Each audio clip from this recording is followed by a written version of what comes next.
Hello, this is Lisa, and this is Unexplained America. And I do have again with me my special guest host, Dorothy. Hey everyone. She's with me for this part two, and on this case of the Billy Joe Holder. So this is the Billy Joe Holder part two. So if you haven't listened, please go back and listen to part one. Yes, it's very informative. It's a lot. Yes, and this one, yeah, it's not as lot. That's all I'll say. It's just, yeah. So we'll get into that. But also find me on the social medias. Follow, subscribe, like, review, and leave a comment. Maybe a nice one. I don't care. Whatever. But yeah. So when we left off in part one, there were 4 individuals that had been arrested July 1st, 1976.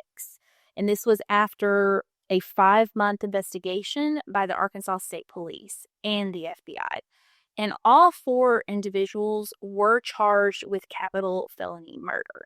And the 4 individuals were Robert Basinger, his wife, and it's Nina.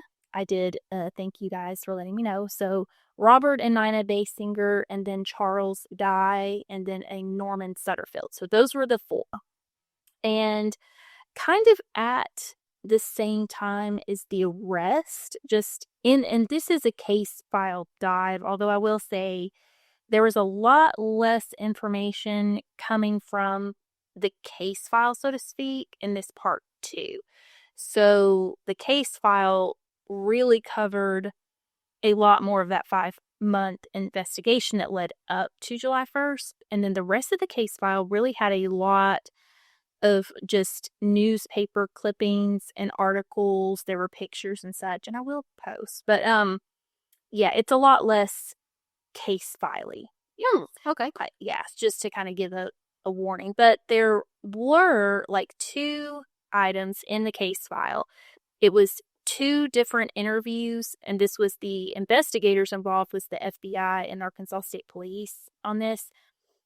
So the 2 neighbors, one was named Doris, and these were neighbors to Norman Sutterfield in Conway. And they stated that Norman had recently painted his truck. And additional, like one neighbor was Doris, another neighbor was Carl. Both of them confirmed that Norman's truck was painted. Ooh. Just FYI, because that was a big to-do in part 1. Carl said the truck was currently all black, but before it was two-toned. So, yes. We talked about two-toned several times. Yes. So they did confirm that. So, on July 6, 1976, so all 4, of course, were arrested. All 4 were arraigned in Marshall at the Searcy County Courthouse for the capital felony murder charges of Billy Joe Holder. All 4 pled not guilty. So the judge in charge is Judge Joe Valentes. He's from Harrison. So even though there's not a change of venue asked for, there's a change of judge because Harrison is in a different county. Okay? And the prosecutor, remember the prosecutor, he was involved in the investigation. His name is Kenneth Smith. So he was from Yellville. So also a different county. Okay. So they brought in a different prosecutor, a different judge. But yet they stayed in Searcy County. Just remember that, okay? So at the same time as all this going on, he's going to prosecute, like Kenneth at that time says that he's going to prosecute all 4 of the suspects, yeah. So, and he was involved, like I said, in the 5-month investigation. From the very beginning, he was involved. So at this hearing, Robert's trial is already set. Like, he's going to be the first person tried. And his trial set for August 30th. So he was arrested July 1st. And they are going to put him on trial August 30th of that same year. Okay. Like, that blew my mind because, of course, nowadays, like, I'm really watching this Karen Reed and then, of course, the Brian Koberger. Like, it takes like 2 to 3 years for people to get tried now. Mm-hmm. And it was like, they set a trial date for 2 months out. Like 2 months. That They wanted to wrap it up, I guess. I guess. I mean, I guess that's the 1970s, but wow. Like, that didn't even make sense. Like, that you could get ready that quickly. But I guess they did. So, yes. So, the other three at that point, the trials weren't set right away. Okay? Okay. So, Robert and Nina, and then Charles Dye, all of them were utilizing the same attorneys. And then, which was a Gail Matthews out of Little Rock, and then a Don Adams from Harrison. Now, I will reflect, Gail is still actually listed as an attorney in Little Rock, by the way. Oh, Like, still. I don't know if he's still practicing. If anyone knows, that would be nice. But he is listed. Like, if you Google him, like, he still has a business address. I mean, he still has his license, I guess, to practice law. I don't know if he is. So, but it says that he's in insurance law, which I thought was interesting. So maybe that's where he settled. But at this time, he was the defense attorney. Okay. So, and now Norman Sutterfield's defense attorney is a man named Guy Jones Jr. out of Conway. And again, that's where Norman lived. So news articles in 1976 state there were 500 people interviewed in the 5-month investigation and over 2,000 man-hours spent. I believe that. I believe it too. There were so many names. Yes, in part one, yes, like so many different names. And I didn't even get into every single one of them. Of course, there were suspects, and we'll kind of talk about that. But, we spent a lot of time on a suspect called Joe, and a lot of the interviews were centered around that. And there were more interviews going on. Nothing to really get in deep about. I will get into some, but a lot of them were chasing down like another suspect at the time. So it was like Joe was a big suspect for them, and then there was a man, James, in kind of the material that I got into. And they looked closely at them, and of course, the only people that kept coming back around was Robert and then Reeves. Okay. So that's why we landed where we did. But anyway, in the original file, they did chase down this James person too, just like the Joe person, and kind of was like, no, this didn't go anywhere, Yeah. So anyway. So by July 13th, Nina is released on $50,000 bond. Okay. At first, the judge issued a $100,000 bond, but she requested lower, and they did grant that. Huh. And I mean, they have children. Yeah. And she is 24. Okay. So I think the judge just felt compelled to do that for her. Okay. I just didn't know you could negotiate your bond. Yeah. I didn't either. I guess it was like, I can't do the 100, I can do the 50. And so they allowed that. Now, Charles Dye, his bond is also set for $100,000, and he will bond out, but he doesn't bond out right away. Okay. And at that time, so by the 13th, their trials are all set. Like, this is Nina, Charles, and Norman. Their separate trials are all scheduled for the following April of 1977. So this is in July when they do that. And of course, what's pending is Robert's in August. Okay. So they're going after Robert first. And quickly. And very quickly. So now in the case file, and honestly, again, there's not tons of new quote unquote information. A lot of it were pages of similar interviews or more interviews on suspects ruled out. Like I said, there was a James that they looked at heavily, and not going to get into his last name because he was never, arrested or whatever. But yeah, so there was that going on, and a lot of pictures and newspaper clippings. And then some of the items, because I went through like 400 pages to begin with, and then there was still like 500 left. But a lot of those pages were handwritten notes to where they had been typed up in the first part. So it was some overlap. Okay, so it wasn't like a whole, anyway.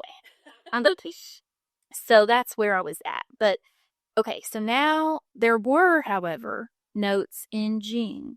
So in 1976, there were notes about the subpoena for the bank records of Sheriff Reeves, Charles Dye, the Basingers, and then a Bobby Basinger, which I guess was related to Robert or maybe something he went by. So I think that they just used that name. I think he might have gone by Bobby or something to that effect. But they subpoenaed for those items from the Citizen Bank of Marshall. Additionally, the file showed requesting of the phone records on Charles Dye. Those were actually in the file. There was, in July of 1976, there was a subpoena of any officer of the First Federal Savings and Loan of Morrilton to give information on any accounts for Norman or Lou Sutterfield.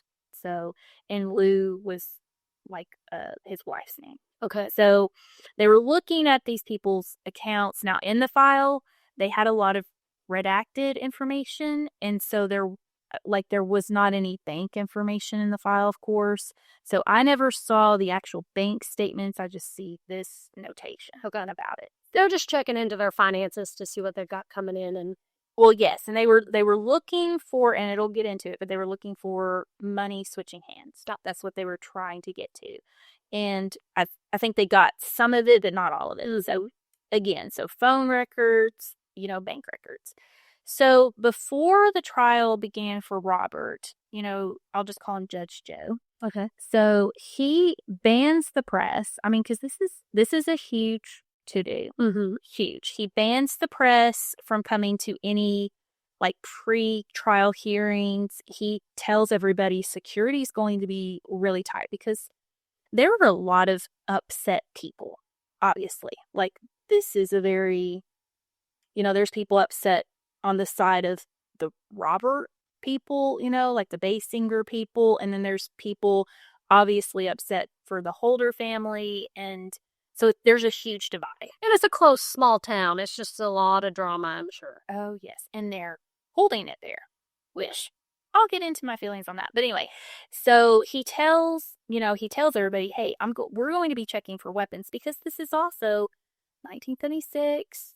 I'm sure Searcy County is still this way with people carrying, hunting knives, just weapons, just because it's very, it's like farmland, hunter, that kind of thing. So he's like, we're going to be checking out people. Evidently, 110 people could be admitted into the courtroom. That's a lot of people. Yeah, that's a decent sized courtroom. Yeah. So, but he bars, again, the public from coming to any pre-trial hearings. And I do have a picture. I will post of him. He he looks like a little peacock strutting his stuff outside, like the courthouse in this picture, but he was just all it almost looked like he was enjoying himself. I don't know. I hate to say that. I'm sure he wasn't, but it was like it was like a stage, and he was like the little I mean, it's getting his name out there and lots of attention. Yeah, and this was catching, of course, local. I couldn't tell that it caught non-local papers. It probably did a little bit, but it was the media were all over this. So this was a huge to-do. So Robert's trial is set to begin Monday, August 30th, and it begins with jury selection. And it said the jury pool was 230 prospective jurors. Wow. And that they would be sequestered. So that's interesting and huge. The whole trial period is fast. So the prosecution begins sometime on Tuesday. That would have been August 31st. So they begin on a Tuesday. They literally rest, like everybody, on Thursday. Of the same week. Yes, the same week. Everybody, yes. So that's their thing. 3 days. Literally 3 days. Because they do jury selection Monday. Mm-hmm. They probably do opening, statements, and then they go into the prosecution, the defense, and they close by Thursday. Yes. Wow, that's super fast. I mean, that Karen Reed thing is going to go on for possibly 8 to 9 weeks. I mean, it's going to be into June. And this is this is huge. And a sheriff was murdered. I mean, yeah. It's just, I can't even imagine. It's very different. Just based off all the information you found, Going over that would take more than 3 days. You would think, but I don't know what they went over. And that's the sad part. I don't have like a court transcript. Right. I will say Arkansas Court Connect doesn't even go back very far, like even into the 80s or 90s. Like it just doesn't. So it's, limited information, I would say. So it's like all of this information. I probably looked at, I want to say 50 to 60 newspaper articles. So newspaper.com was my friend. Yeah. So, okay. So the largest witness for the prosecution, was the sheriff, Lorne Reeves.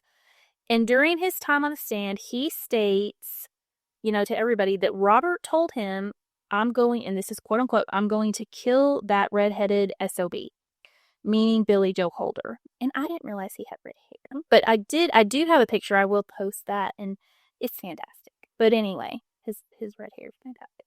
So the prosecution also does release the recording between Robert outlining the shooter, is Norman Sutterfield, and that whole transcript is out there too for, reading, and they listen to the recording.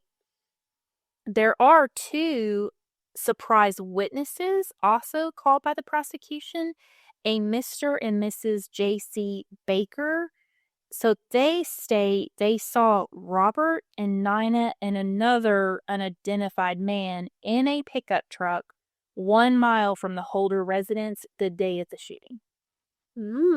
Okay. Yes. So that just kind of collaborates everything, that Robert himself has said. Again, it is what it is. Mm-hmm.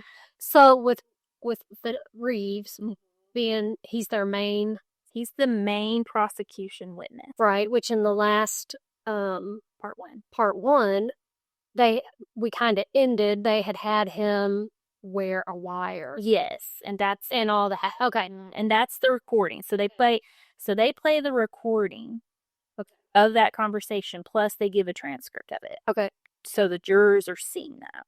And then he also gets on the stand and outlines these things. Yes. Okay. So on Thursday, again, the defense rests. The defense only called 2 witnesses. Yes. I know. I mean, nowadays it's like celebrity. I mean, they call everybody in the dog. So they called 2 witnesses. Both were investigators in the case. Like literally, one was the Earl Rife, that was the lead investigator from the Arkansas State Police. So that's their 2 witnesses. And they were just asking about the way in which Robert was recorded. Those were the only things that they were really getting into, just the way. As their defense. Like, yes, just questioning about the recording. I mean, they really didn't have a defense.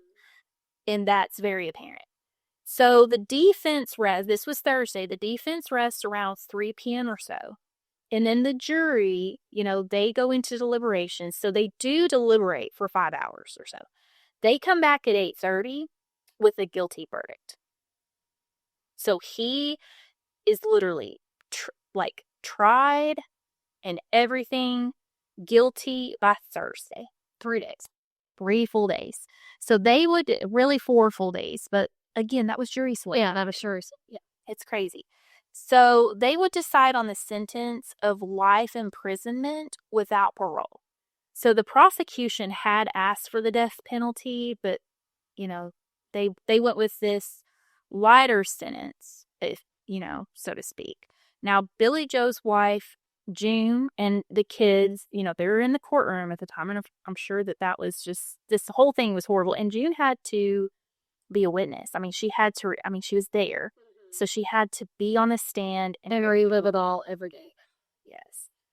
I hate that for her. But this outcome, of course, was good. Now, Nina was also in the courtroom, and of course, she boo-hooed and cried whenever the verdict was read. So it said that there were 160 people actually in the courtroom waiting for the decision. So I guess they just packed them in there for the decision part. And then there were tons of people on the outside of the courtroom. So it did not say, this is interesting because we're going to get into this. The newspaper article did not state the overall consensus, like if there was, booing, cheering, whatever. I mean, all we know is that Nina wasn't happy. Of course she wasn't. And that's it. That's all it said about, the response. So obviously, I would think this community would have been thrilled because it was so devastating and so awful. And the fact that it had just happened, like the fact that this trial went so quickly after the actual incident, because nowadays it's like there's just so much time between it. But anyway, so I thought that was interesting and weird that they didn't say the response, because later on that'll come up. So September 2nd, 1976, Robert Basinger is pronounced guilty for the crime of Billy Joe Holder. Of course, this is relief and a huge moment for June and her kids and the whole Holder family. And like I said, he is sentenced, to prison. So he had been in the Boone County Jail. That's where he had been. And we'll talk about that here in a second. So he is moved now to the Cummins unit, which is the state prison. And that is all the way, I mean, it's kind of like 171 miles to the south of Marshall. Okay. So he's been sitting in Boone County, and now he's going to be quite a drive. Yeah, I mean, that's quite a drive. So just FYI. So all during, his trial, he is in Boone County. So I'm going to read some things that did pop up in the file, okay? So this is an interview. So this interview took place after the trial. Okay. Okay. So a Sergeant Thomas, he's with the state police, he was interviewed. So he was assigned to drive Robert from Boone County to the Searcy County Courthouse. Like, that was his job, to haul him back and forth so it's going from Harrison to Marshall. So each day for the court. I say each day. It was 4 days. Yeah. But yes, so his job was to do that. Now he states, this is in his interview, on Thursday night that Robert Basinger was found guilty by the jury, and this is straight from the case file. On the way back from Marshall to Harrison, Robert Basinger indicated to Sergeant Thomas that he was disappointed that he did not get to testify in this case. He advised that he could deliver and would have delivered Sheriff Reeves and the municipal judge, as well as some other people who were actually involved in the making up of the money for hiring a killer to kill Billy Joe Holder. So this is what he's saying. Mm-hmm. Interesting. Mm-hmm. Let me take that in. Yes. Okay. Yes. And additionally, so about the same time, of course, they hear this. It says that the FBI agent and Sergeant Rife, which was the Earl Rife with the head of the whole investigation, they hold a conference in regards to the information that I just told you about Robert Basinger wanting, to talk and all, because they were thinking, okay, well, maybe he'll talk to us about this. So the FBI agent Knox had learned from Sheriff Lloyd Buck Green of Harrison, where Basinger was also being held, that Basinger, so he's confirming that Basinger had been making similar statements to the Sheriff Green. So not just to this Sergeant Thomas, who was driving him. It was decided to discuss this with prosecuting attorney Kenneth Smith and see if there was any possibility that we might just interview Robert Basinger without the permission of attorney Don Adams. So this is what is in the case file. They were really wanting to talk to Robert because they were wanting to find out more about what he was saying. Yeah. So you would think Robert would have told his attorney all of this. You would think. And all of this. Maybe he did. We don't know. Yeah. But that could have been part. Yeah. I mean, basically, Robert didn't ever indicate, except for pleading not guilty, but he never indicated that he didn't do it and wasn't involved. Right. He very much indicated that he was. Mm-hmm. And he knew stuff, which, nowadays, if he would have gave information, they would have maybe given him a plea deal. Yeah, exactly. Except, well, he might have just pled, actually. In this case, I would say he probably would have just pled to a life sentence and taken the death sentence off because of the heinous crime. Yeah. Because nowadays, yeah, it doesn't matter. And evidently then it didn't matter if you pull the trigger or not. Right. Remember all that, guys. Okay. Just percolate on that, okay? Yes. So in the meantime, Robert's found guilty. In the meantime, Robert's attorney immediately filed for the judge to overturn the verdict for several points. First being that the foreman of the jury, his name was Benny Morrison, was related to one of the prosecutor's witnesses. Yes, and there are other points as well, which we'll get into, but Judge Show upholds his verdict, so the attorneys will have to just work on appeals to higher courts. Okay.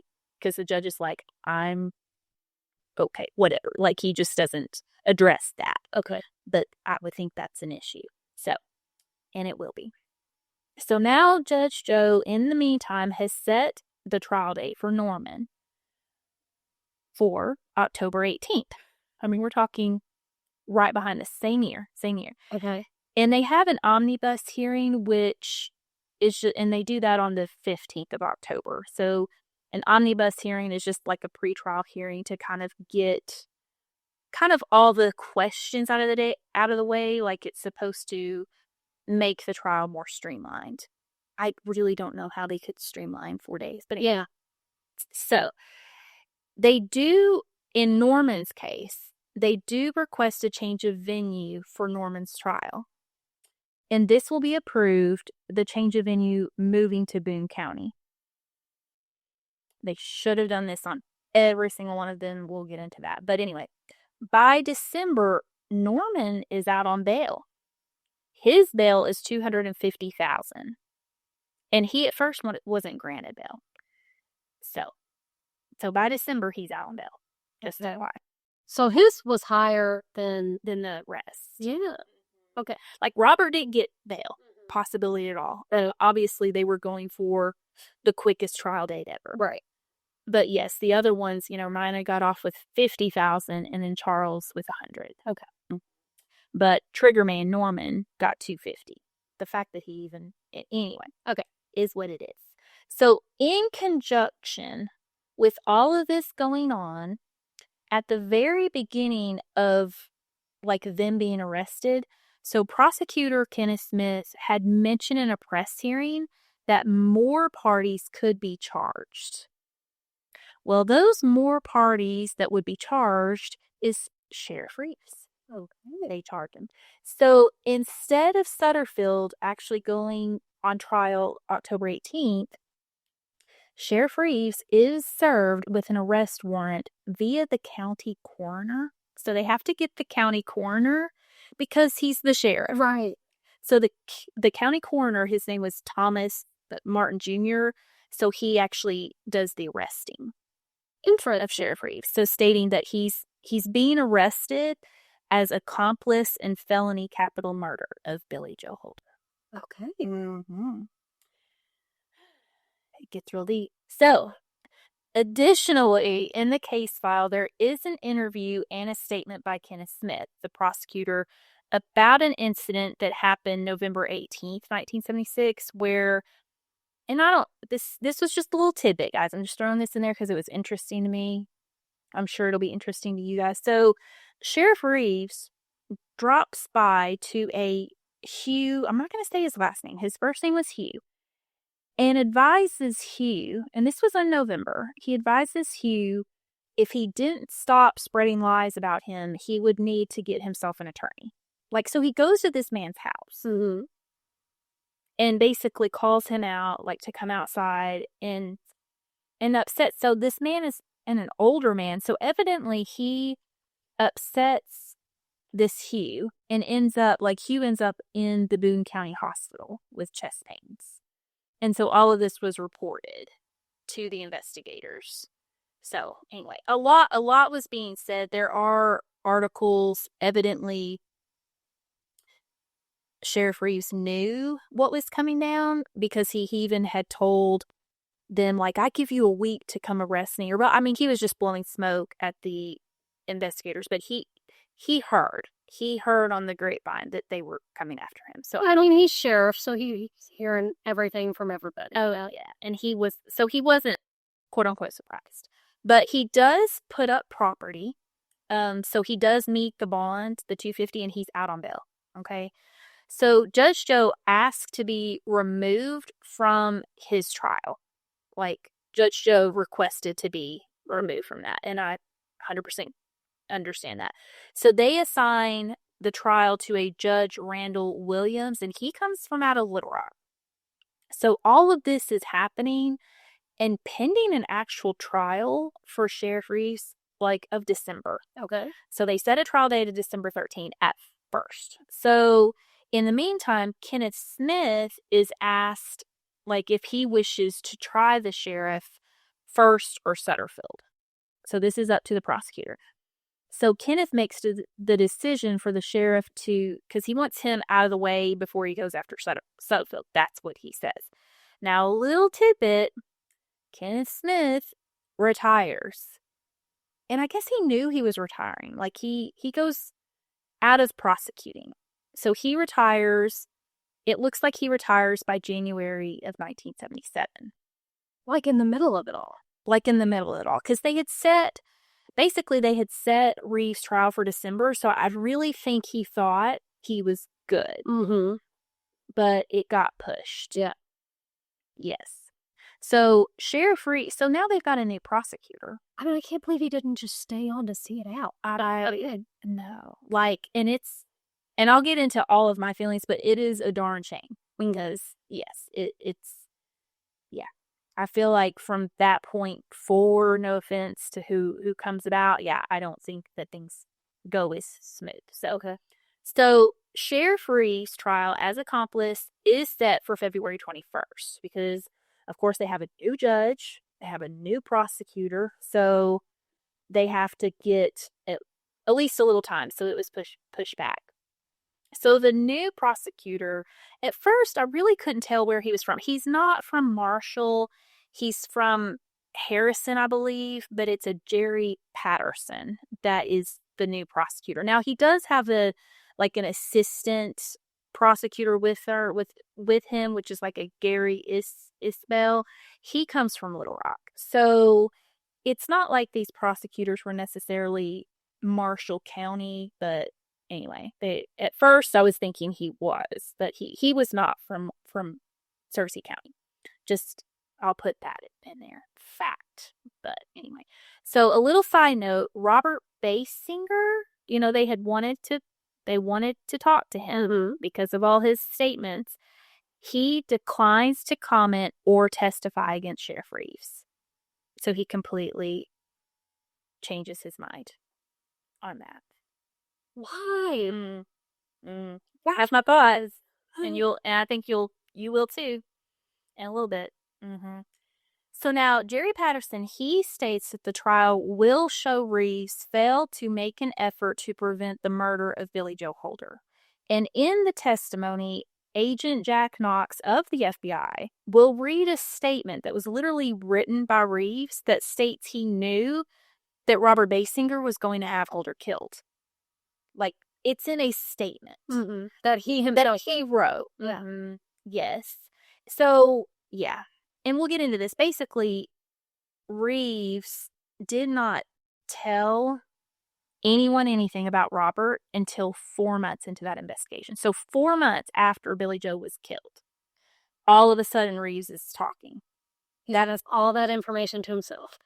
Yes, he did. So now the defense, this guy's name, the attorney for Reeves was, Richard Mays.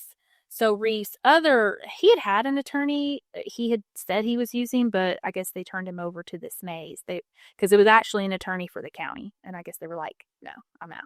So now, interesting enough, Mays has witnesses that get on the stand, like 2 of them, that state that they saw Norman Sutterfield in a restaurant in the city of Kimberling City, Missouri. between the times of 4 p.m. and 10 p.m. on the day that Billy Joe was murdered. And Kimberline, Missouri is about 90 minutes or so from Marshall. Okay. And he was there. Yes. So he allegedly, all of a sudden, there's 2 witnesses that saw Norman. And they're bringing this up at Reeves' trial. A good question is why, but yes. Mm-hmm.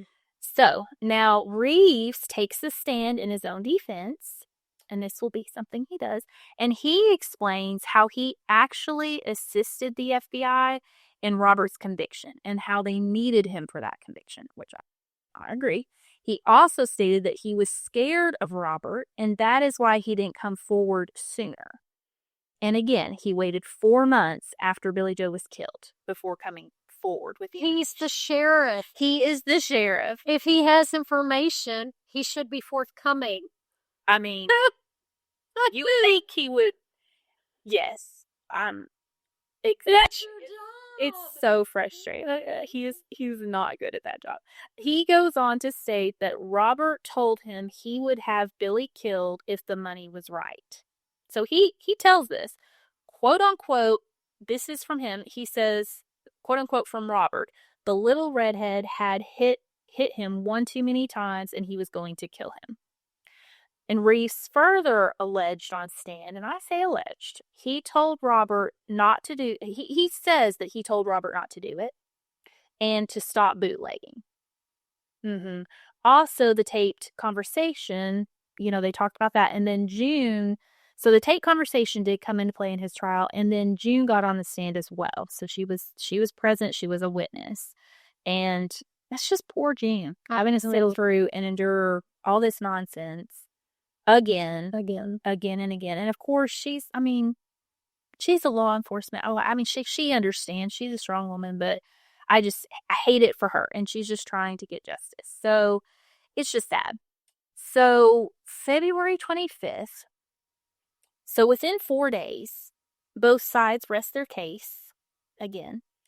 And the closing arguments from the defense was that the arrest on Reeves was political, and that he was being persecuted, and that Sheriff Reeves had, on the state side, of course, they're saying Sheriff Reeves is the sheriff.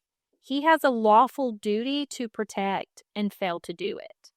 Reeves failed to protect Billy Joe, and then he failed to even come forward. The arrest on Robert should have been made. Had he done what he was supposed to do, and if he allegedly wasn't involved, then he could have arrested him right away. So the jury deliberates for 8 hours, and they find Reeves innocent on the accomplice charge. However, and this is a jury pool from Searcy County, by the way. However, there was a lesser charge of hindering that they were deadlocked on. So there was a mistrial on the hindering, and we'll get into that. So, but he is innocent of the other. Yeah. By accomplice charge. From a jury of people that voted for him to be sheriff. Exactly. So we're all on the same page, yes. Because this makes sense. He would remain on the same bail, so he was still out. There was even, and he is being sheriff. In fact, Prosecutor Smith, before the new prosecution came in, and was like, we can't remove him from office. He was elected, and he's not been found guilty. So he's still acting sheriff through all this.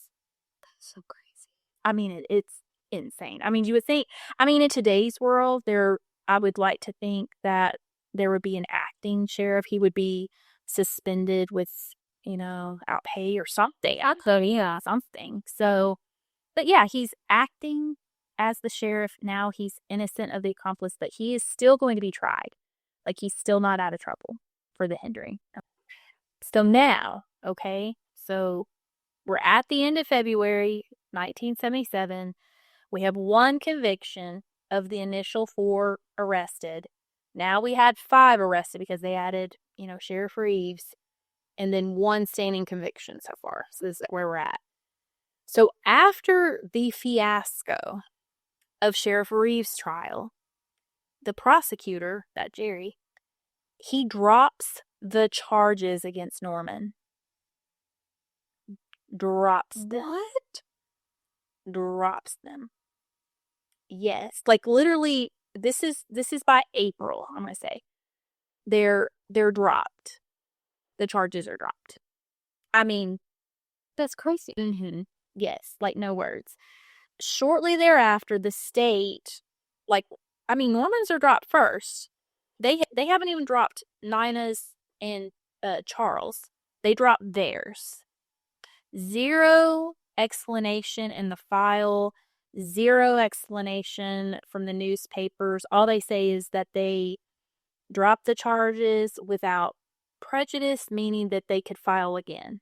Like they could come back and file charges on them, basically, is what they're saying. But they give no information to why. I mean, yes. And the only thing is just because they obviously don't feel that they have enough evidence, against Norman. Now he's got two people saying that he was in Missouri. Right. At the time. Wow. Okay. Amazing. Like, in a bad way. So yeah. So and this all happened like Monday, April 18th. And then right after that, on the 19th, Nina and Charles charges were dropped. And they've been out anyway. I mean, right. On bail, but now they don't even have charges pending. I mean, absolutely wild. And that all transpired because of Reeves' trial. I mean, that, which I'm sure that would have been in Norman's trial, but yeah, I mean, it was presented as evidence in Reeves' trial. Okay. So. Interesting. Yes. So now on April 25th, Basinger's attorneys, because they've been working on appeals, so they raised 8 counts or reasons for Robert's conviction to be overturned. And they give testimony. So this is April 25th of 1977 for 90 minutes in front of the Arkansas State Supreme Court. Now, 2 of the counts are centered around the tape recording that went on by Reeves of Basinger. And then Basinger, where he stated that Norman Setterfield was involved, was the trigger person. They advised that Robert should have been advised of his rights since he was, in their words, a suspect. And also, it was confusing because Reeves and him were friends. So it's like, was Reeves talking to him as a friend or a person of the law? So they had 8 different counts, as to why the conviction should be overturned. That was just kind of 2 of them, and we'll get into it. So the state so the state is there, the prosecutors are there at this hearing, and said the investigation hadn't reached the point when Basinger was for sure a particular suspect. So the defense, went on to say that they went on, and that's why he wasn't read his rights, so to speak. I mean, they had read his rights when they interviewed him right afterwards, because he was a quote unquote suspect, or at least someone of interest, very early, and they read his rights before they even interviewed him. Remember? Yeah. Because of what June had said. Yeah. I mean, the very first night, yes, he was read his rights. So I get that kind of. Anyway, but the defense comes back and also mentions, of course, that the foreman was related to a witness, and that the jurors they also didn't like that the jurors had the transcript of the conversation between Reeves and Basinger before the actual audio was heard. This is what they're saying. Now, the prosecution denied that. So I don't know what is true there. If they got the transcript before the audio, or I mean, it all happened within 4 days. Right. Yeah. So I don't know. But anyway, those were things that the defense brings up to the Arkansas Supreme Court. So, and that's in April. Now, the Supreme Court would take several weeks to make a decision. But on Monday, May 16th of 1977, the Arkansas Supreme Court came back and overturned Robert Basinger's conviction. agreeing on 2 of the 8 counts. One was Basinger's defense should have been allowed to raise concerns about the inconsistent statements made by Reeves. Remember, he had stated to 2 investigators that Basinger was a quote-unquote pretty good fellow. And then Judge Joe, so the defense had actually brought this up at trial, but Judge Joe had overturned that. They didn't allow for the defense to question these inconsistent statements. Does that make sense? Yes. Now, the other count by the Supreme Court was the fact that Benny Morrison, who was foreman of the jury, was related to actually 2 of the prosecution's witnesses. He was first cousins with a Donnie G, and then third cousins with a Jim, same last name Morrison. These are just people. But evidently Jim was married to Billy Joe's daughter. I mean, this is how close. Yeah. I mean, they have it in the same place as where all these people live. What do they expect? Exactly. And we kind of got into the population in part 1. I mean, the whole county was maybe 7,000 people. Yeah. I mean, that includes, a lot of people that cannot be on a jury. And I mean, just to only have one jury member that knew somebody, yes, is kind of a shock. Just one didn't, that had, yes. Yeah.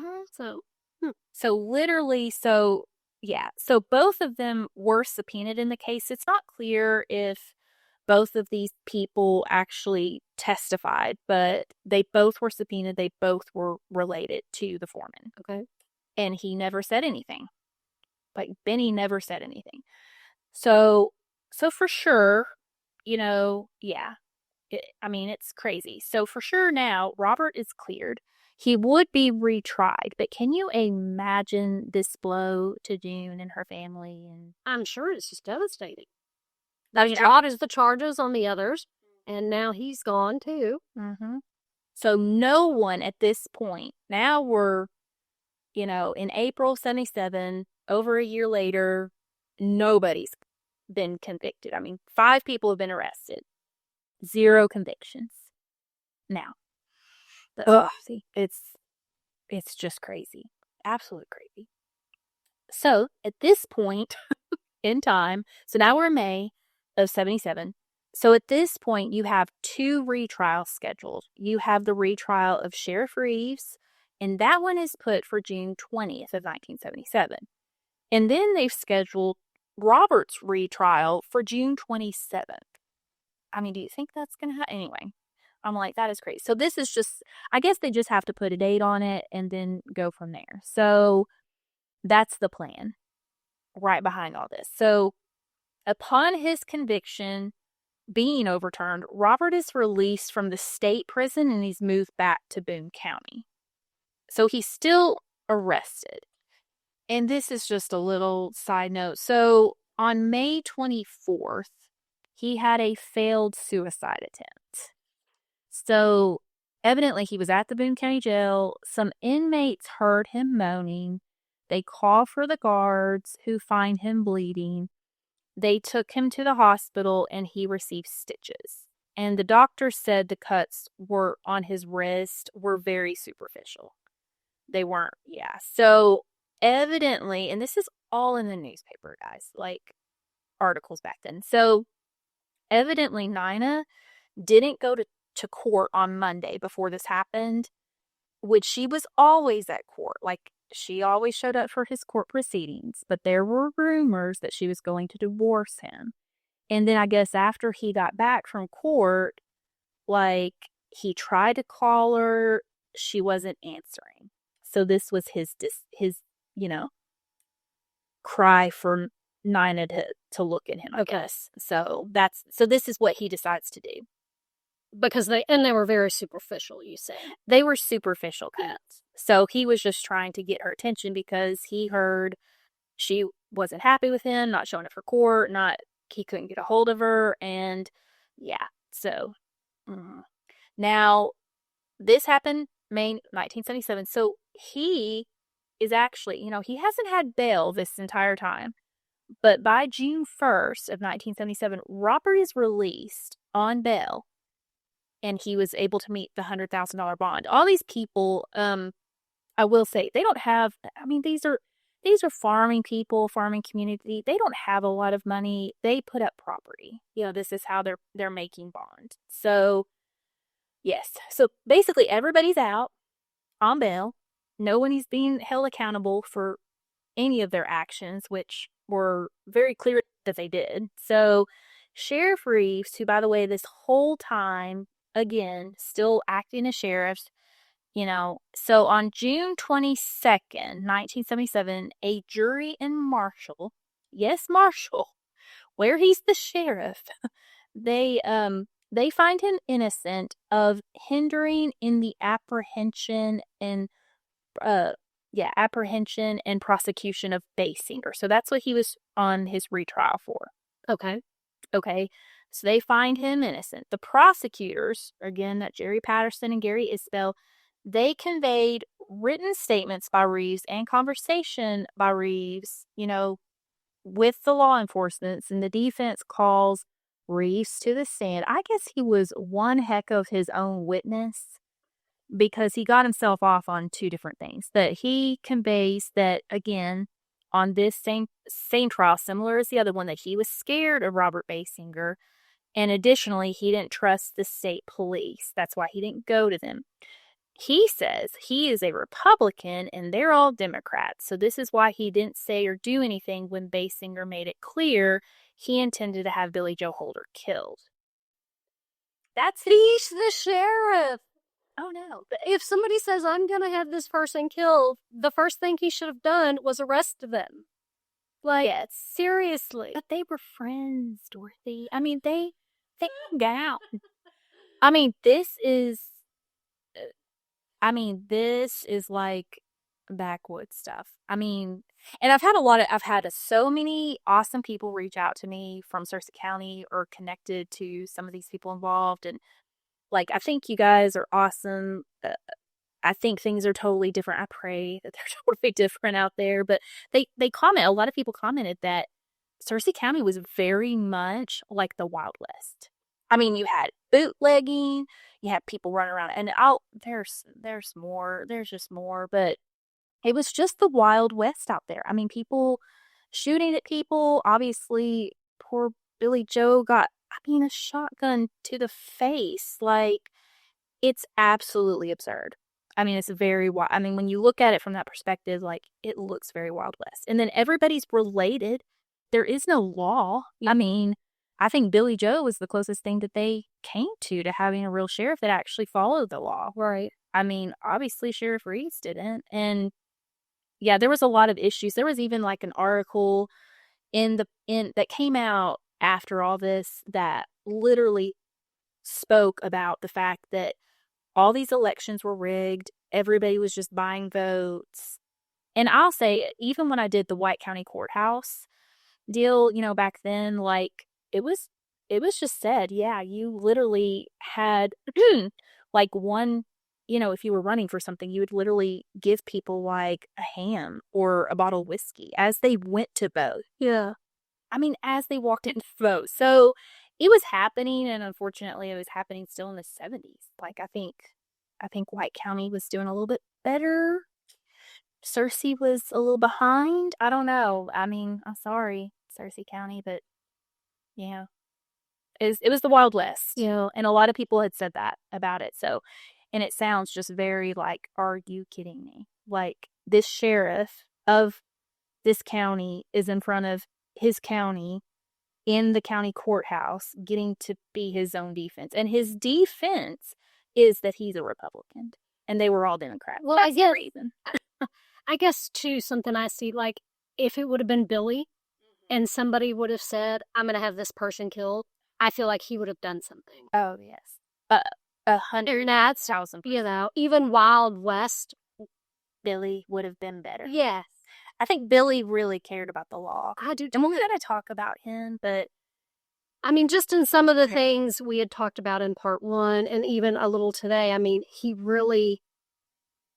he took his job seriously. Yeah. Against the bootlegging and all of it. Exactly. And obviously Sheriff Reeves did not, and we're going to find out how not. Okay.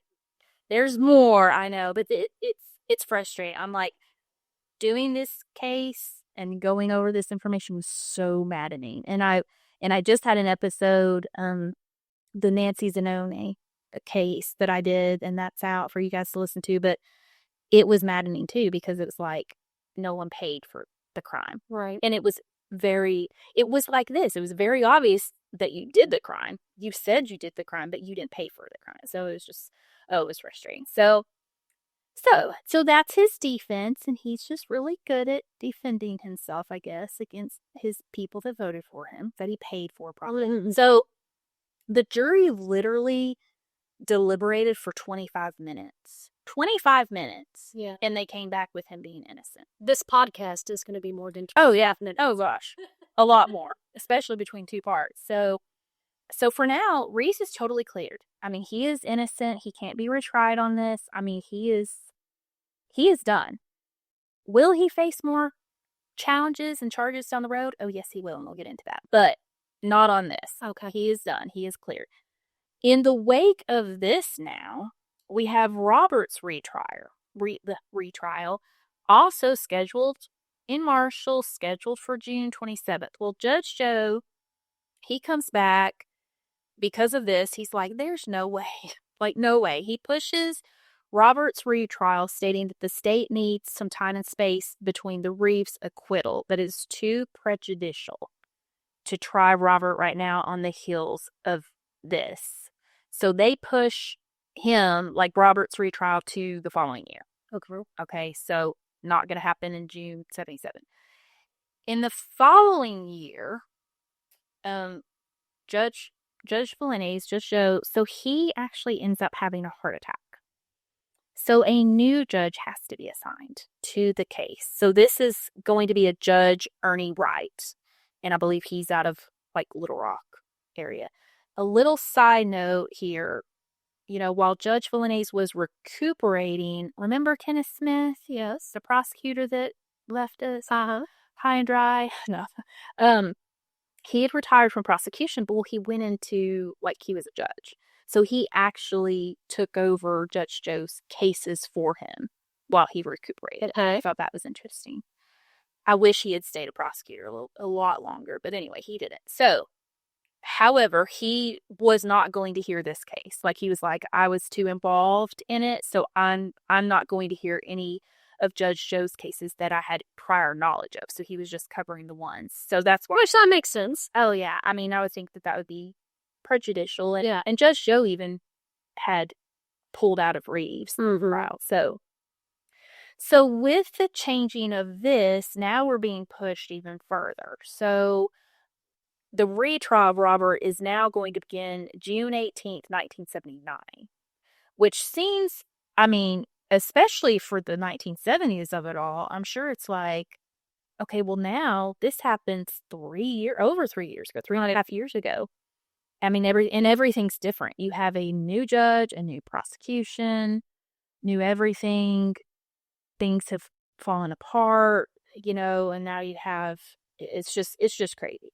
So not normal for the 1979 of it, but nowadays that's very normal to not start a trial for 2 to 3 years. But back then, yeah, it just was unheard of. So the trial begins June 18th of 1979. We are still in Marshall.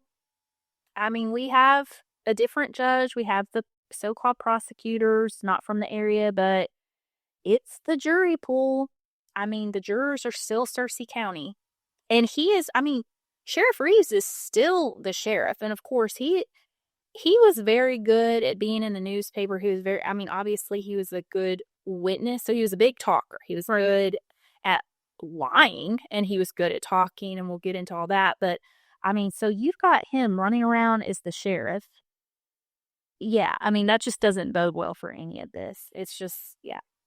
So defense, right out of the gate during their opening statement, they immediately focus on, okay, jurors, think about the fact that Norman Sutterfield hasn't been tried or convicted, isn't even charged. Like, his charges are dropped. So right away they're saying, hey, look at this. Norman's scot free. Like he is not even tried, nothing. Now, of course, the first trial, Sheriff Reeves was an integral part of the prosecution. Well, now Sheriff Reeves himself has been arrested, indicted, acquitted, and all that. Well, he is now working for the defense. He's now a defense witness. And just guess what he does? He literally gets on the stand and states now he believes Robert to be innocent. He says that. He says that. Really? Innocent. I mean, like I remember in the first episode, you were like, this sheriff. You were just so. I mean, let's go back and read where he said. I mean, it's like, see, and in these people, and I'm sure that the prosecution was like, we have these I mean, you could literally bring up court transcripts. Right. Several. And the written statement. I mean, he's perjuring himself. He is perjuring. He is a liar. He is a liar in front of a jury in a courtroom, and these people eat it up. I mean, he's just doing whatever's best for him in that moment. Oh, yeah. He doesn't care. He does not care. Him and Robert are good friends now. I mean, they always were, but. And why is he still Sharon? He is still Sarah. Oh, it gets better. It gets that. I mean, it's just like, it is so frustrating. And, okay, also, guess who else gets on the witness stand for the defense? Who? Norman Butterfield. Shut up. And he just pushes the fact that, I'm innocent. I was in Missouri. Like, I have witnesses.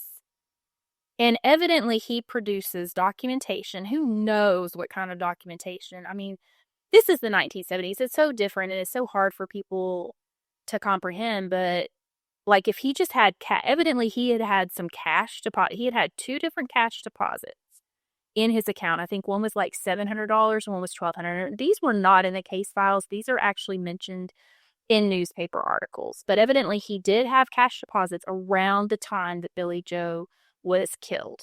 And he states that he's produced now documentation that the 2 deposits came from just loans from friends. And of course, what are you going to do in the 1970s of it all? I mean, there's just, it just wasn't the same. And especially rural Arkansas, a lot of people use cash still. There just wasn't a trail. There just wasn't a way to definitively, like, state that the money was from, Robert to Norman. Okay. Now, there were phone calls.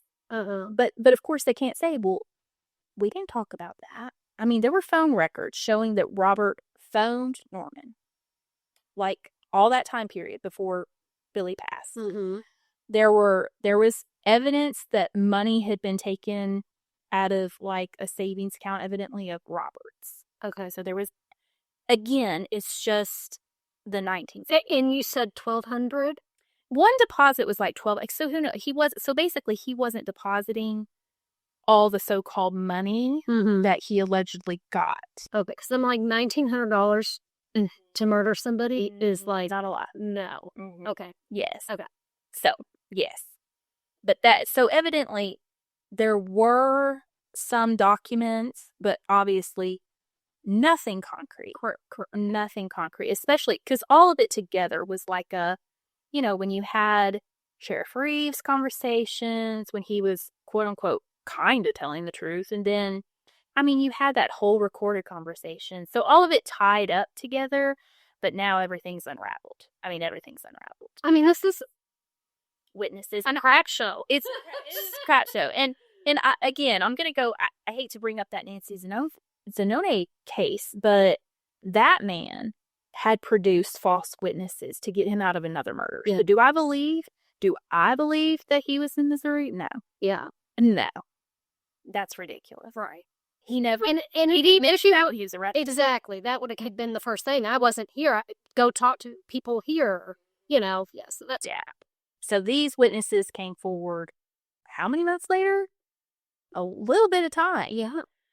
A lot of time. So anyway, I don't believe Sheriff Reeves ever and I don't believe Norman Sutterfield, but these are the people that the defense puts on the stand. Okay. Yeah. Mm-hmm.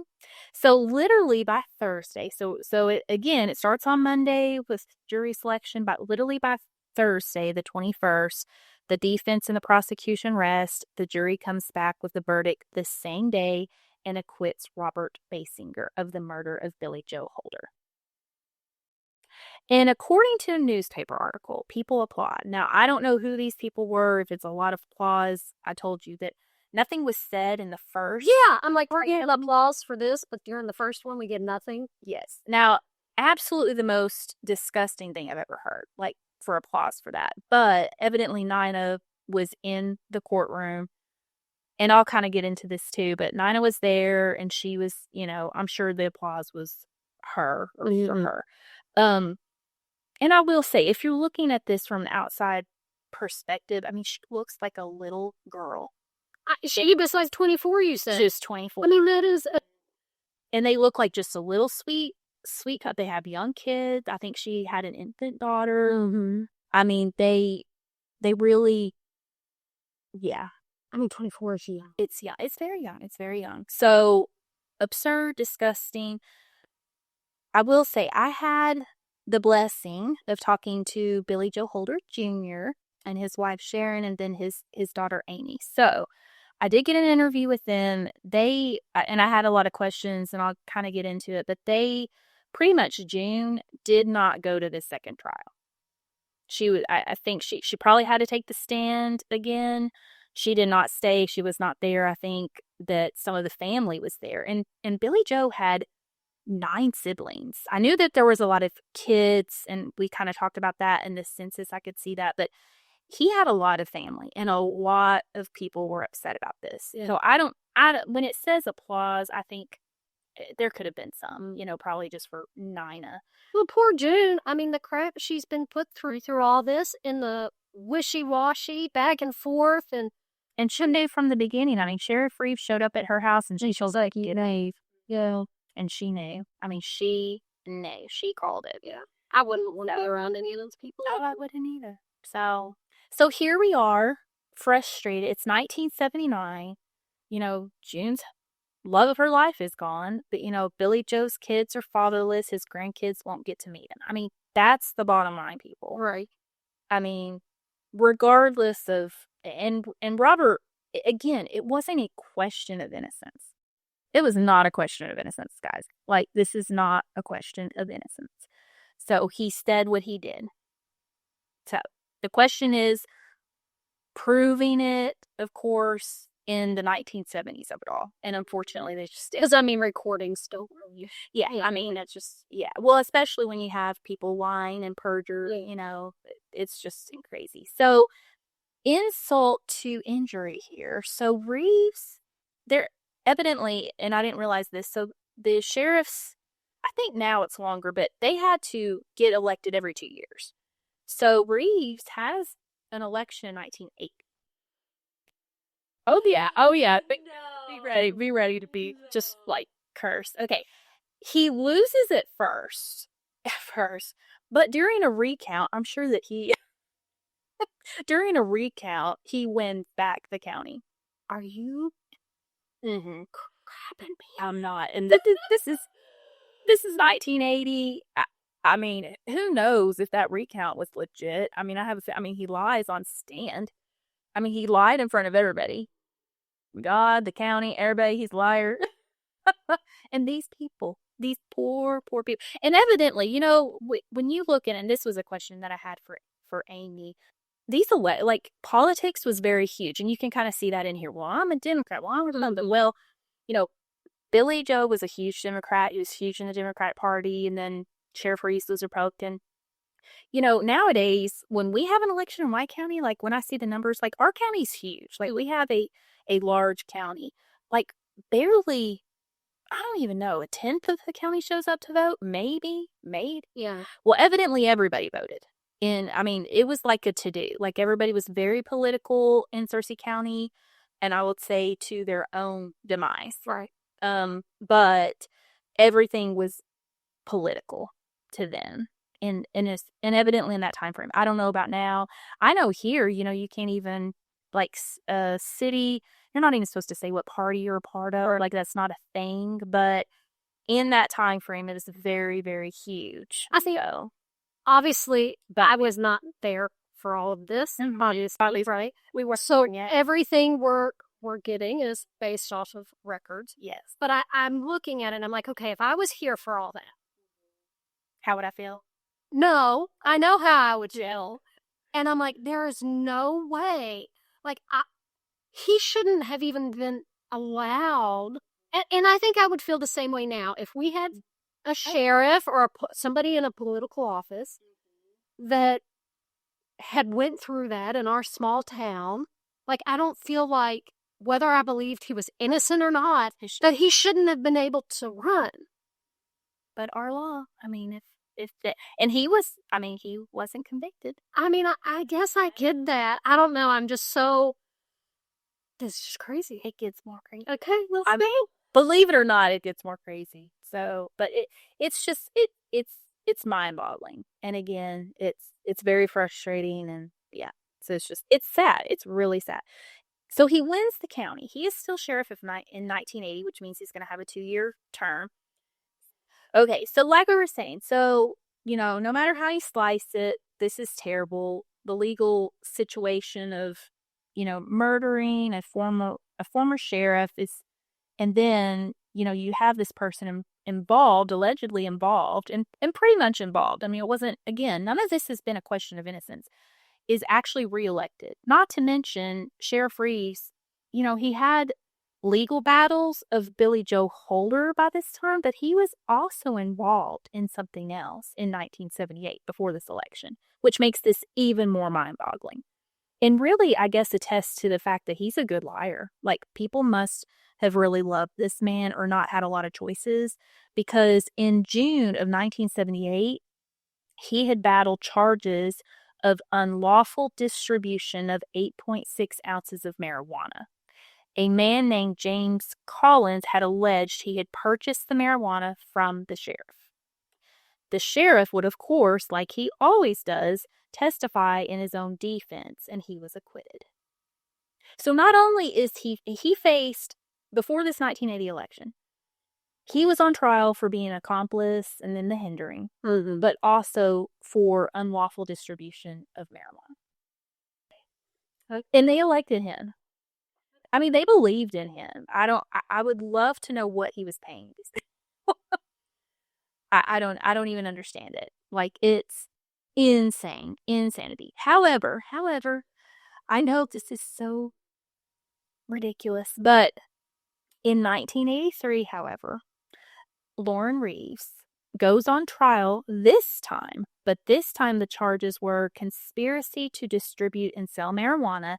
This was investigated, and he was caught by the FBI and went under a federal judge, like a federal jury, not in Searcy County. This time was a federal jury actually out of, like, Fayetteville area. This time he would be convicted, ending his law career finally. Yeah, because he's crooked as crap. Oh my gosh. Now, according to what I found, and the court connect doesn't go very far back, he stayed in perpetual trouble. He had perpetual trouble with drugs, evidently for the rest of his life, and he passed away in 2015. Wow. Yes. Not shared.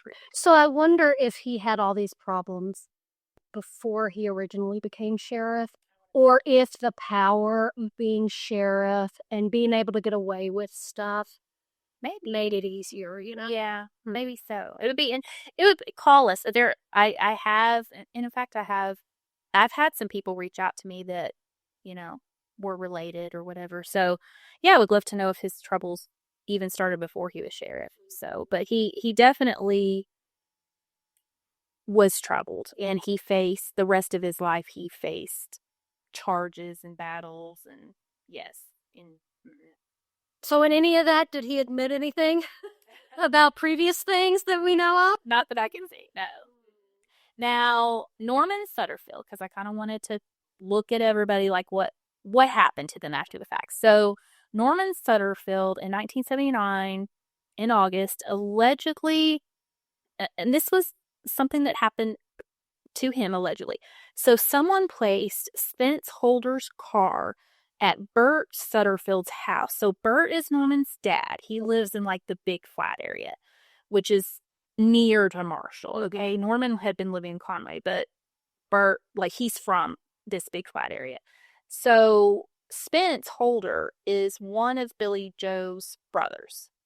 Now, his car is parked at Bert's house. It has a Molotov, I think that's how you say it, cocktail, apparently lit, but does not go off. So the car bomb does not go off. Okay. But the vehicle was Spence's vehicle. Nothing was ever mentioned. I mean, it said that the ATF were going to investigate it. Nothing is ever mentioned about an arrest or anything like that. Spence was evidently not in town at the time, so they couldn't link him to actually putting his car there with this Molotov cocktail. Now, Amy, her position is, a lot of, the family was upset. Now, did they take anything into their own hands? They don't know. Like, not sure. But he could not be. I mean, he was never arrested. Nobody was ever arrested for such. So, but people were upset. So who knows? I mean, anybody could have done that. I mean, Billy Joe obviously had a lot of people against him, but he had a lot of people for him. So, and a huge family. I mean, a huge family. So, not sure if this has anything to do with anything, but Norman does get a divorce in 1982. So shortly after all of this, his wife divorces him. He does remarry based on public records and such. That's, and I can't see that anything legal ever transpired on Norman after that time period until 2009. Okay? 2009. So he is arrested in an incident with his son. They were both arrested on aggravated assault, resisting arrest, and public intoxication. And it appears that they dropped the charges against each other, so there wasn't like a trial, there wasn't anything that ever transpired. Norman does pass away in 2016, so he is gone. But that situation with his son involved, and I thought it was very interesting in what I read, and this was from newspaper articles, and actually from Court Connect, that it involved shotguns. Oh, go figure. The man liked a shotgun. So, can't tell me otherwise. Now, for Nina and Robert, they remain living in Marshall area, which does shock me, but that was their area, and obviously these people embraced them even through all this mess. But it's shocking. So they're still married?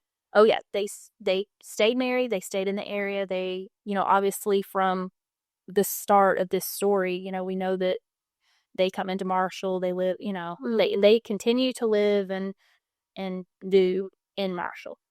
So in 1986. This was just a weird little tidbit. I'm not going to share a lot of this, but this is in newspapers. It's public record. In 1986, they have a 15-year-old daughter go missing. Now, it said that she goes missing or is a runaway. It depends on the situation. But it looked like they felt like she went missing. So they were, a big to-do. I understand that. I mean, it's a missing child. It's a missing child. She's 15. I feel for the situation, but they try to get Unsolved Mysteries involved. So right before they were going to start filming an Unsolved Mysteries, she surfaces. So she was going by an alias out in Arizona, and they find her in 1989. So she went missing in 86? Yes. Okay, so she was gone for a while. She was, with no contact, evidently, with her family. Okay. So they do find her, and then they get her back home, I guess. Her parents get to see her.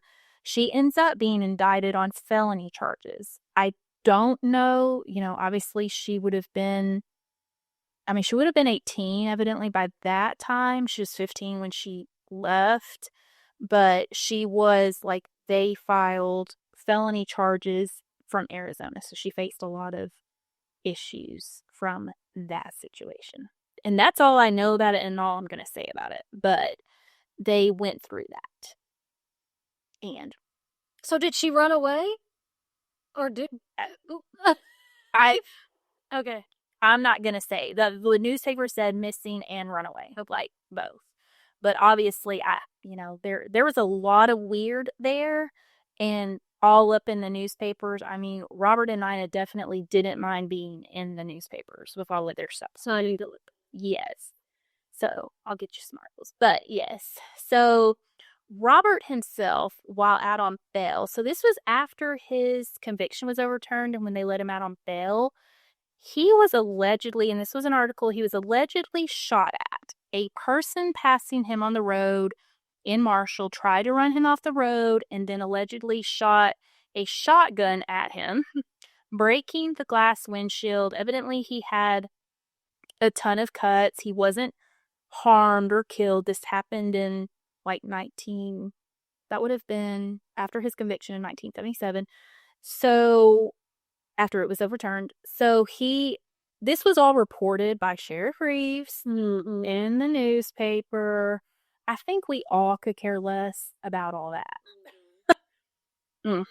And to me, it's more of this man being, he just sounds like a real narcissist, I guess. I don't know. I don't know what to think about Robert. He sounds interesting. There's even more about this, though. Different stuff. So evidently when Robert wasn't bootlegging way back, he did work as a guide on the Buffalo River. Evidently he had a good reputation, he knew the area, he knew the river, he just knew it. So in 2013, he does make national news, actually, because evidently he takes a baby bear home and names her Savannah, and takes care of the bear. And so people find out, the Arkansas Game and Fish Commission come along with the Searcy County law enforcement, and they take Savannah back, and he boo-hoos all through a story. There's a story that you can read, and he's pleading for them to give him back Savannah. He loves Savannah. She's part of the family. He's taking care of her. I mean, bottom line, it's illegal to have a bear. Yeah, it's a bear. And being a guide, he knows that. I mean, he knows the laws about that. He knows. So, it's interesting. Robert being Robert. Anyway, additionally weird and ridiculous, listen to this. This is really fun. So, Robert tried to run for Searcy County Jail, or Searcy County Judge in 2022.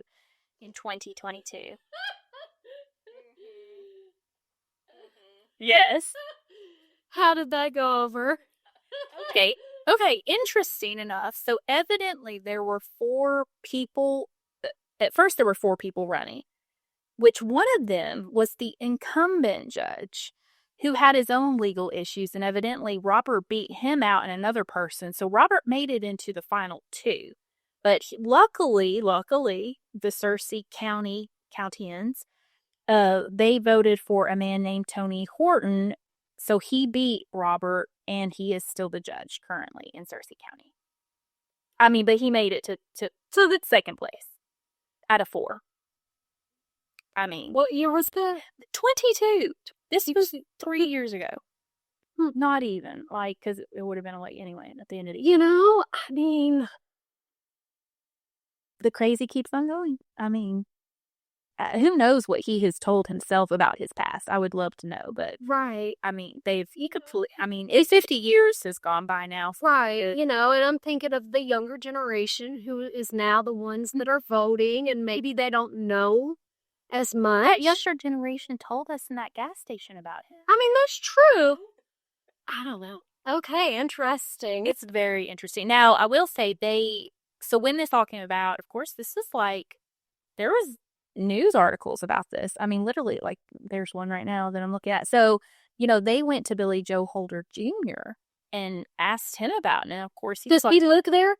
No. Okay. And I'll kind of talk about that. Unless, obviously, he wouldn't running for. Yeah, he is I think his statement to the press was, there's always a better candidate. Right. I mean, come on. And it was kind of Come on, please. Everybody just think. Just Google. I mean, just Google this man. Yeah. And Know the people that are running and who you're voting for. yes, please do. Like anytime. Not to get political, but yes, please. I mean, at least look at their background or something. Look at what they're doing. Anyway, yes, so that happened in 22. I thought that was wild. So, yeah. So, the bottom line is for me, I mean, there's a horrible, heinous murder of Billy Joe, and no one ever paid for it legally. So, who do we blame? So, I'm going to tell you who we blame. I'm going to tell you who we blame. All I can say is the whole situation should never, ever have been conducted or tried within Searcy County. Ever. Yeah. Ever. None of it. I think that was the very first mistake. And in today's world, if a past sheriff was murdered and a state agent, he was a state agent in a county, no way, no how would they have used the county as the jury pool. I mean, that would have been the first thing. It's like, of all things. And to do so over and over again. Like, they not only did it once, but they continued. And of course, they did get a conviction. I think the only reason they got that first conviction out was because it was very fresh. I think Kenneth Smith, he was involved in the whole investigation. He knew the ins and outs, and he was gung-ho. I mean, they had, Sheriff Reeves, he was a good witness. And they had the recording, they had Sheriff Reeves. It was fresh in everybody's mind, and that's why they got that conviction. And they got it rightfully so, But everything fell apart as soon as Reeves went under scrutiny and once he was in trouble, he is going to lie, and then it just fell apart. So it should never have been conducted there. I think that they would have gotten across the board convictions across the board on everybody for something. Right. Somewhere else. So that's my opinion. In my opinion, that should have never happened. It should have been, I mean, they were housing these people at other counties. They should have housed the whole thing. Yeah. The whole thing should have been in other counties. Well, even in part one, and I think I've said it also today too, this was a very thorough investigation. I mean, the police department, the FBI, they were on it from the jump, and they were interviewed. I mean, you said like so many people they had interviewed. This should have been a done thing with convictions, and that family has to live with that. Yes, and knowing that this happened. Now, I will say, I do feel like justice. I mean, I guess they say like the justice is it's flawed. It's dead. It is sometimes you don't. I mean, you've got a jury pool of these people, and not to speak ugly of them, but they were related, and they didn't. They just wanted to be on there, part of the show, instead of doing the right thing. And of course, they should never have been part of the jury. Right, never.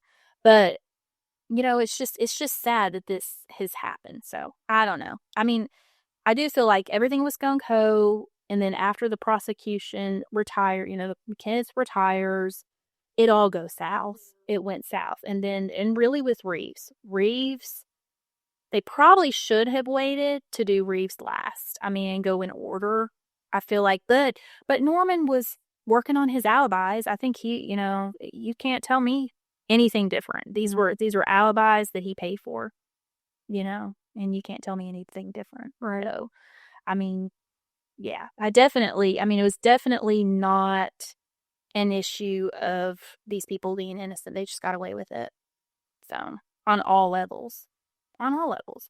But, and really, so I'm going to go back to poor June and her kids. And like I said, I got the opportunity to talk to Billy Joe, his wife Sharon, and Amy. Like, I really wanted some backstory on Billy Joe, Sr. So, he, and Billy Joe Jr.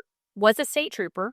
They had wanted him. I mean, he had been asked to come into Searcy County and be the sheriff. People wanted that, and he was like, no way. And even after, so he told me after, so June has the property. The property was family property.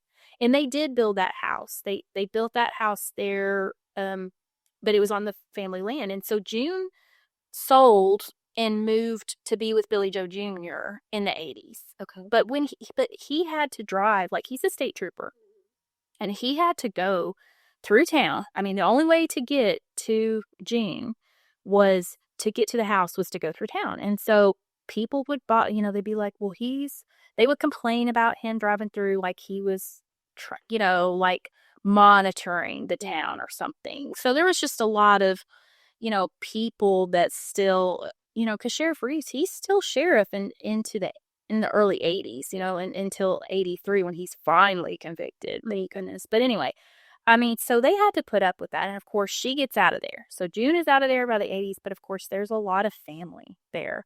And so, it's just terrible. And they knew, like Amy said, that when they saw the second trial, they knew it was going to happen. And that's the sad part for them. They knew, and they could very much feel the corruptness of the whole situation because they knew. And clearly, like, we're on the outside of this, and we can clearly see the lies. It's in the handwriting. Right. Like, lies upon lies. So, anyway, but Billy Joe Sr. was a tough man. He was always fair. They said he was always fair. And we talked about how we even felt that without even knowing anything about that. Like, we felt like he was fair.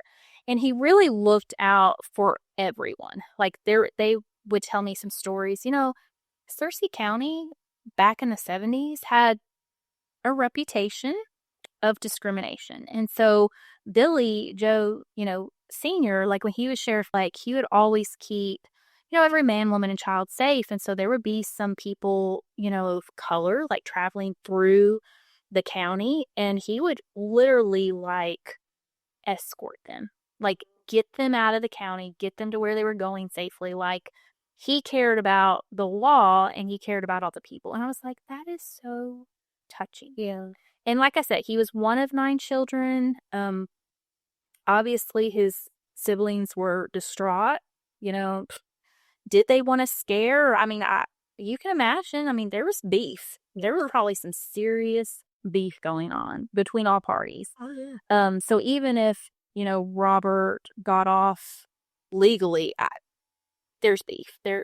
He's probably been hassled a lot, as he should. So Robert still lives there. Yeah. And some of I'm sure families the families. Yeah. that would be so hard. I know.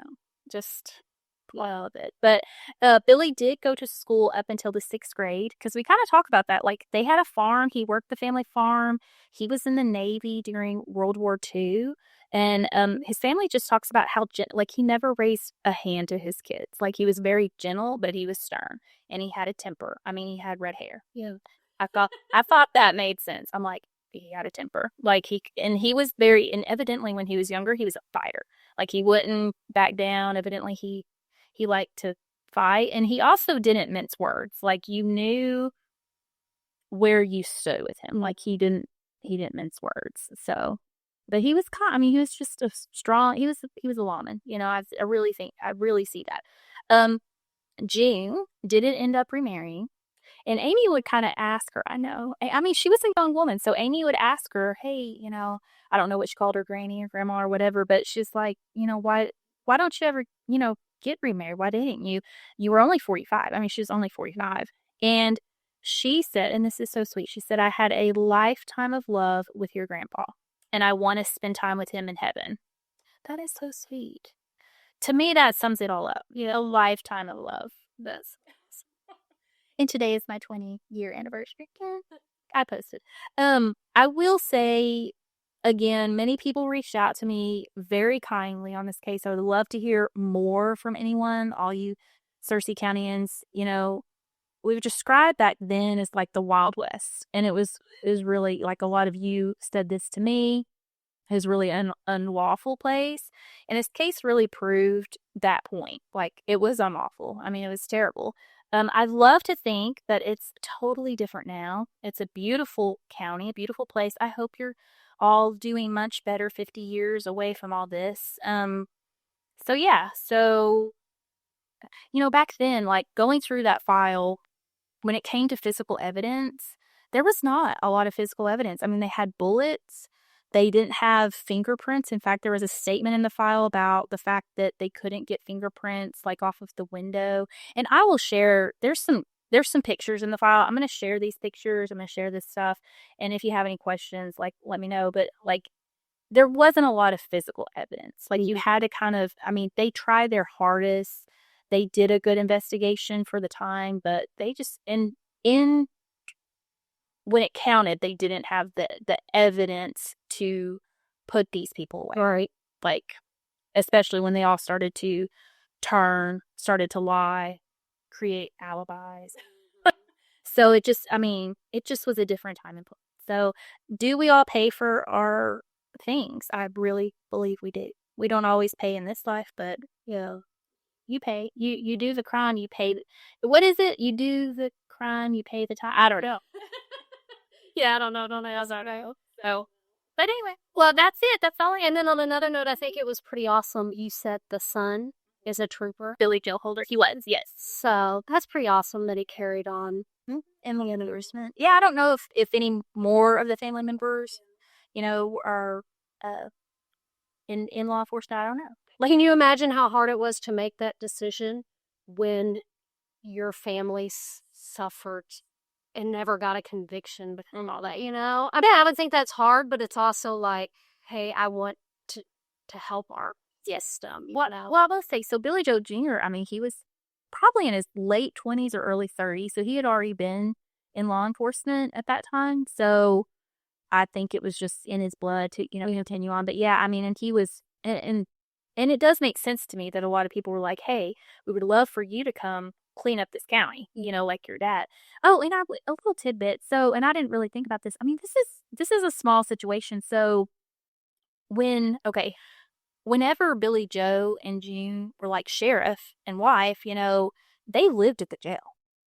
I mean, they lived at the jail. I mean, really? They took care of whoever was there. I mean, and we're not talking a lot of people. I mean, this is just a very small situation, but they may have had like 4 or 5 people, and they would like cook for them. And then, if one of them had to, this is so funny. They were, and this, all this information comes from the Holder family, but, like if someone needed to like leave for like a funeral or something, they'd be like, okay, just come back. Like they treated these people with respect. And of course, these people weren't like murderers. I mean, they was probably like in jail for different things, but they were treated like family. They were treated respectfully and fairly.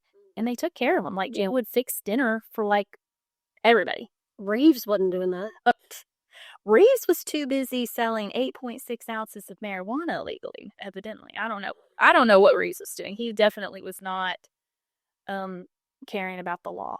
He was caring about his pocketbook. And that to me, and I will say this, I don't, they never, of course they don't get anything more out of Robert because, Robert, and it helped him to not talk because had he gone against Reeves, because Reeves ended up helping him in his second trial. But anyway, they ended up helping each other. But I don't think necessarily that Reeves put money up. He doesn't seem, I don't think he had money. I think he had an abuse problem, and I think he was getting money, obviously, from people paying him off. So I don't necessarily think he had any money to put up for this murder necessarily, but he knew all about it. And he should have, and as the sheriff, he should have stopped it, and he shouldn't have been any part of it. And obviously, when it happened, he should have said everything that like he is. So he didn't do anything that he was supposed to. Absolutely nothing. And just let a murder happen in his town. As the sheriff. Yeah, it's crazy. So this is a weird case to me. This is just, it's sad. It's very sad. And, yeah. When I don't know the people, but I feel sad for them. I know. Yeah, definitely. So, again, just hope that you people just let me know that Searcy County does have an amazing restaurant there. It's the Daisy Queen. I love the Daisy Queen. So anyway, so that's all I have. So thank you guys for listening. Please leave a comment. I had tons of messages, but yeah, you can get a hold of me. I'm still using the Unexplained Arkansas at gmail.com. I haven't changed that over yet, but I will. So anyway, bye guys. Well, thanks for having me, Dan. Thank you for coming. I'll be back sometime, I'm sure. We'll have Dorothy back. Bye. I love you.